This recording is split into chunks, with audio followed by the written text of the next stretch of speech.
नमस्कार। आज हम एक बहुत ही दिलचस्प और रंगीन पर्व पर बात करने वाले हैं, रथ यात्रा, जिसे भगवान जगन्नाथ का महापर्व भी कहते हैं।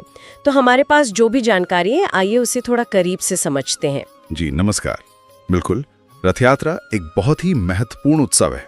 तो शुरुआत करते हैं एकदम बेसिक बात से। रथ यात्रा मतलब इसमें होता क्या है? ये देवताओं की यात्रा है ना? हाँ, बिल्कुल।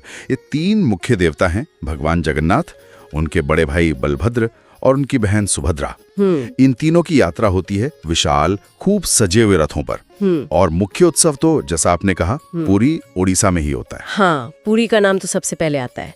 अच्छा, ये यात्रा शुरू कहाँ से होती है? मंदिर से? जी, जगन्नाथ मंदिर से, जो पुरी का मुख्य मंदिर है। वहीं से तीनों देवताओं को उनके अपने अपने रथों पर बैठाया जाता है। ये रथ भी लकड़ी के बने होते हैं, बहुत विशाल। और फिर लोग खींचते हैं उन रथों को। हाँ, यही तो खास बात है। हजारों लाखों श्रद्धालु होते हैं और वो सब मिलकर इन रथों को खींचते हैं रस्सियों से। कमाल है। और ये यात्रा ये जाती कहाँ तक है? ये जुलूस जाता है गुंडीचा मंदिर तक, जो मुख्य मंदिर से करीब मान लीजिए 3 किलोमीटर दूर है। गुंडीचा मंदिर?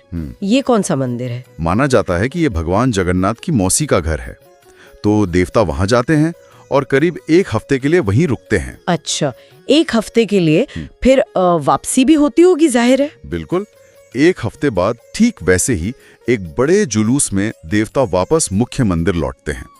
इस वापसी वाली यात्रा को बहुड़ा यात्रा कहते हैं। बहुड़ा यात्रा? ये भी उतना ही महत्वपूर्ण होता होगा। जी हाँ, उतना ही उत्साह और उतनी ही भीड़ होती है। अच्छा, ये नाम जो है रथ यात्रा, मतलब तो सीधा है रथ यानी रथ, और यात्रा मतलब जुलूस या सफर। पर इसका धार्मिक महत्व क्या है? क्यों होती है ये यात्रा? देखिए, इसके कई मतलब निकाले जाते हैं। कुछ लोग मानते हैं कि ये भगवान कृष्ण की वृंदावन से कुरुक्षेत्र जाने की यात्रा का प्रतीक है। और जैसा हमने बात की, एक मान्यता ये भी है कि देवता अपनी मौसी गुंडीचा देवी के घर जाते हैं। लेकिन एक बहुत महत्वपूर्ण बात जो स्रोत में भी है और आपने शुरू में कही भी थी, वो है इसका समावेशी पहलू। हाँ, वो गैर हिंदुओं वाली बात की, वो भी दर्शन कर सकते हैं। बिल्कुल। ये उन बहुत कम मौकों में से एक है, शायद इकलौता, जब पूरी मंदिर के देवता मंदिर से बाहर आते हैं। और तब जाति, धर्म, लिंग, किसी भी तरह का कोई भेदभाव नहीं होता। कोई भी भगवान के दर्शन कर सकता है, रथ को छू सकता है। ये तो सच में बहुत बड़ी बात है। मतलब भगवान सबके लिए बाहर आते हैं। हाँ, ये भगवान जगन्नाथ के पतित पावन रूप को दिखाता है। मतलब जो गिरे हुओं का भी उद्धार करते हैं। ये उनकी सार्वभौमिकता का प्रतीक है। सही बात है। अच्छा, ये होता कब है? हर साल? जी, हर साल होता है। हिंदू पंचांग के हिसाब से आषाढ़ महीने के शुक्ल पक्ष की दूसरी तिथि को। आषाढ़ शुक्ल द्वितीया? हाँ। अंग्रेजी कैलेंडर में देखें तो ये अक्सर जून या जुलाई में पड़ता है। जैसे जानकारी के अनुसार 2025 में ये 29 जून को है। ठीक है। और ये सिर्फ पुरी में ही होता है या भारत में और जगह भी? देखिए, पुरी का उत्सव तो सबसे बड़ा और सबसे ज्यादा प्रसिद्ध है, इसमें कोई शक नहीं। दुनिया भर से लोग आते हैं। लेकिन रथ यात्रा की परंपरा भारत के कई और राज्यों में भी है। गुजरात में भी होती है, पश्चिम बंगाल में बहुत धूमधाम से होती है, असम में भी होती है। हर जगह की अपनी थोड़ी स्थानीय विशेषताएं होती हैं। अच्छा, और विदेशों का भी जिक्र था? हाँ, बिल्कुल। दुनिया भर में जहां भी बड़ी संख्या में भारतीय समुदाय है, खासकर उड़िया लोग या वैष्णव भक्त, वहां रथ यात्रा निकाली जाती है। अमेरिका, यूके, कनाडा, ऑस्ट्रेलिया, कई देशों में।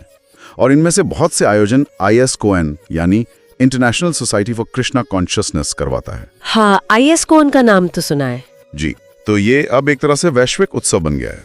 सांस्कृतिक रूप से इसका क्या महत्व है? मतलब माहौल कैसा होता है उस समय? माहौल तो पूरी तरह भक्तिमय होता है। चारों तरफ भजन कीर्तन की आवाजें, घंटियां, शंख, बहुत ऊर्जा होती है। भक्त लोग रथ की रस्सी को खींचना एक बहुत बड़ी सेवा मानते हैं, एक तरह का सौभाग्य।